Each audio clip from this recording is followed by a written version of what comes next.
Gagawa tayo ng special na empanada. Ito po yung dough namin, bigas. Nilalagyan na namin ng atswiti, tapos saka namin lulutuin. Ito naman yung palaman natin, papaya. Tapos lalagyan natin ng longganisa na templado na rin, longganisang bigan. Tapos itlog, isang buo. Tanggalin lang yung puting itlog, tapos itong yolk ilalagay. Tapos ganito na. Ito yung tinatawag na special pork longganisa po. Isawsaw nyo lang po sa sukang Ilocos na may sibuyas po. Kung gusto nyo maghang, lagyan nyo po ng sili. So yung recipe namin po, Magic of Touch.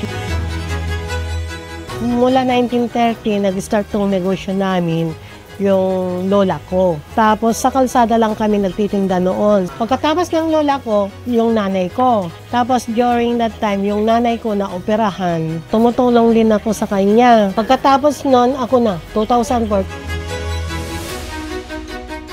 Basta may bisita dito sa Bigan, mga turista, sa akin lahat umu-order. Masaya po, proud. Pag hindi ka kumain ng empanada, parang hindi ka nakarating ng Bigan. Yung laman niya, sobra-sobra pong sarap. Solid sa panlasa po. Siya ang pinakamasarap. Kasi lahat ng empanada dito sa Bigan, siya lang na iba. Papaya talaga. Solid sa panglasa. Masarap po kasi. Kaya ito po, nagbili po kami ng pasalubong. Solid sa lasa.